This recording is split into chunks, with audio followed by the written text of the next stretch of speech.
Hi friends, welcome to my channel. तो इस video के लास्ट तक बने रहिएगा। इसमें हम लोग पढ़ने वाले हैं सेल यानी कोशिका के बारे में। आप किसी भी एग्जाम की तैयारी कर रहे हैं और आपको उसमें साइंस के क्वेश्चन पूछे जाएंगे, तो आप यहाँ से अपनी साइंस को बहुत अच्छे से प्रिपरेशन करके स्ट्रांग कर सकते हैं, क्योंकि यहाँ पे लाइन बाय लाइन क्वेश्चन बनने की संभावना है। हर पॉइंट से आप लोग के क्वेश्चन बन चुके हैं। तो इसमें जैसे आप सीटेट के लिए तो ये बहुत ही इंपॉर्टेंट है। ए स्टेट हो गया, आपके कोई भी बीपीएससी 4.0 हो गया, कोई भी क्वेश्चन आपका अगर यहाँ मतलब साइंस से बन रहा है, बायोस कोशिका सेल, अगर सेल पढ़ने के बाद आपके सेल से क्वेश्चन नहीं छूटने वाले हैं।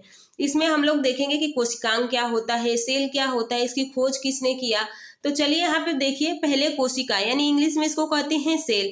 देखिए नाम है इसका साइटो, सेल को हम साइटो भी कह देते हैं। अध्ययन साइटोलॉजी, साइटो मीन सेल और लॉजी मीन अध्ययन, यानी कोशिका का अध्ययन। इसकी खोज रॉबर्ट हुक ने, लेकिन रॉबर्ट हुक ने जिस कोशिका की खोज की थी वो मृत कोशिका थी। जीवित कोशिका की खोज एंटिनो वान लीवेनहॉक ने किया। सिद्धांत और स्लाइडन और स्वान ने दिया। छोटी कोशिका, सबसे छोटी कोशिका कौन होती है? माइकोप्लाज्मा की, इसको पीपीएलओ भी बोलते हैं।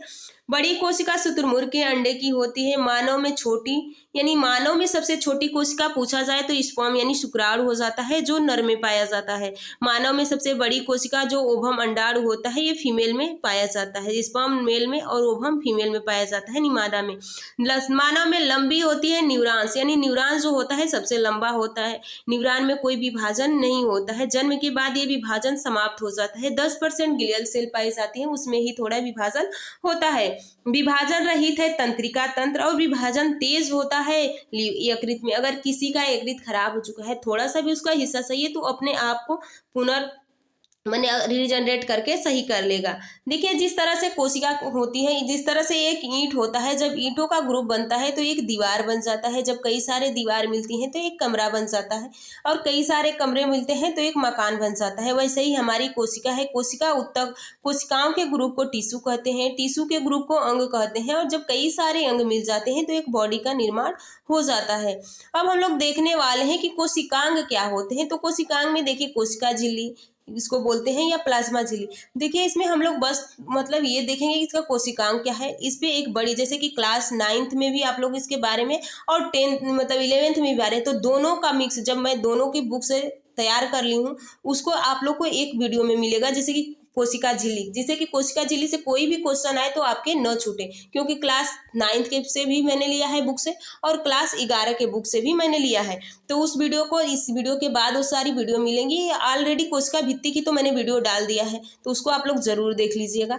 तो देखिए कोशिका झिल्ली यानी प्लाज्मा झिल्ली किसकी बनी होती है? तो पादप जंतु दोनों, यानी पादप में भी कोशिका झिल्ली होती है और पादप में भी कोशिका झिल्ली होती है। जो आपकी कोशिका होती है इसी में पैक रहती है, प्रोटीन का बना होता है। कोशिका के सभी अंग इसी झिल्ली में रहते हैं। अगला है कोशिका भित्ति, ये देखिए सेल वाल है। इसके बारे में हमने बिल्कुल डिटेल से वीडियो बना के डाल दिया, उसको जरूर देखिएगा, क्योंकि मैंने क्लास 9th और क्लास 9th और 11th का, क्लास 9th और क्लास 11 दोनों की बुक से लिया है, और उसकी नोट्स तैयार किया है, और वही आप लोग को प्रोवाइड की। तो आप उस वीडियो को जरूर देखिएगा, हो सके तो नोट्स बनाते हुए चलिएगा, जिससे कि आप लोग को कोई प्रॉब्लम न हो।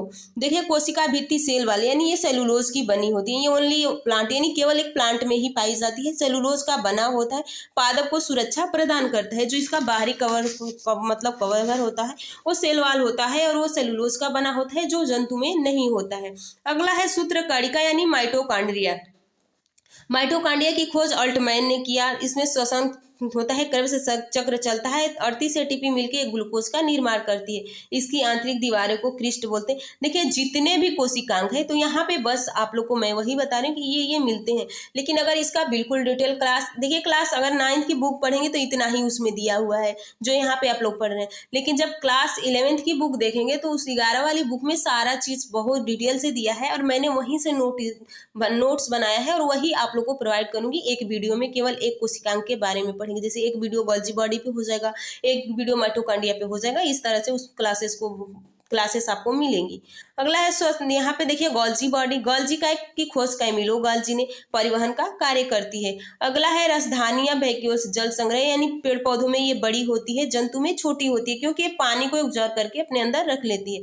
तारकाएं सेंट्रोसोम, इसकी खोज बोबरी ने किया था। कोशिका विभाजन का कार्य, जैसे आपको पता हो समसूत्री, अर्धसूत्री और असूत्री विभाजन होता है, तो यहाँ पे इसकी खोज बोबरी ने की थी। अंतःप्रद्रव्य जालिका, यानी यहाँ पे है जो एंडोप्लाज्मिक रेटिकुलम, यानी इसमें दो पार्ट होता है, एक तो रफ होता है और एक स्मूथ होता है। रफ वाले पार्ट पे राइबोसोम्स पाए जाते हैं जो प्रोटीन बनाने का कार्य करते हैं, और जो चिकना स्मूथ वाला होता है तो वहाँ पे वसा बने यानी फैट बनता है।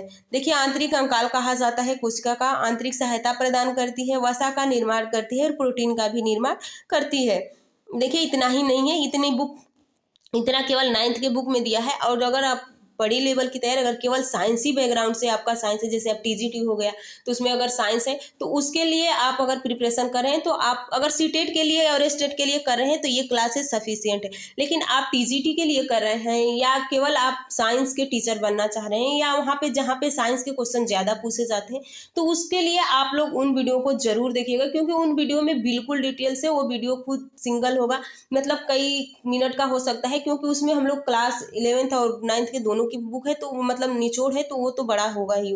तो आप देख सकते हैं, अगर सीटेट का है तो ये इतना आप पढ़ लेंगे तो आराम से अपना का सीटेट और स्टेट निकल जाएगा। अगला है राइबोसोम। देखिए, राइबोसोम्स की खोज पैलेडे ने खोजा था, प्रोटीन का निर्माण करता है।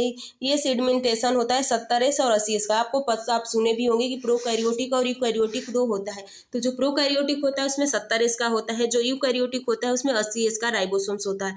केंद्रक की खोज रॉबर्ट ब्राउन। देखिए, एक होते हैं रॉबर्ट ब्राउन, एक होते हैं रॉबर्ट हुक।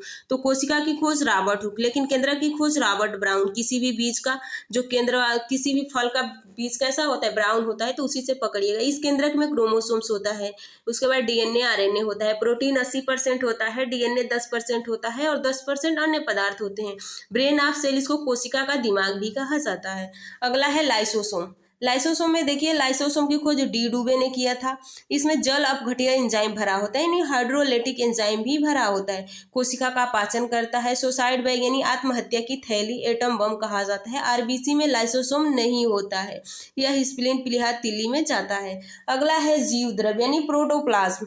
ये रंगहीन यानी कलरलेस होता है, 80% जल होता है। एक होता है साइटोप्लाज्म और न्यूक्लियोप्लाज्म, ये दोनों को मिला के हम जीव द्रव्य बोलते हैं। देखिए, यहाँ पे कोशिका की संरचना इस तरह से होती है। देखिए, यहाँ पे सेल वाल जो सेलुलोज का बना होता है। माइटोकॉन्ड्रिया में जो है आप लोग की ऊर्जा बनती है। गोल्जी बॉडी परिवहन का कार्य करती है। सेल मेम्ब्रेन, ये जो प्रोटीन की बनी होती है। सेल वाल जो सेलुलोज का बना होता है। वैक्यूल जो पानी को ऑब्जॉर्व करता है। सेंट्रोसोम यानी जो कोशिका विभाजन में सहायता करता है। एंडोप्लाज्मिक रेटिकुलम यानी ये वसा और प्रोटीन दोनों बनाता है। राइबोसोम्स प्रोटीन बनाता है। न्यूक्लियस यानी न्यूक्लियस में आप लोग का डीएनए आरएनए होते हैं, और लाइसोसोम में जल अपघट्य द्रव्य यानी हाइड्रोलाइटिक एंजाइम भरा होता है। तो ये आप लोग के कोशिका का इस तरह से स्ट्रक्चर है। तो आप अपनी पढ़ाई अच्छे से कीजिए, हो सके तो खुद से नोट्स बनाना स्टार्ट कर दीजिए।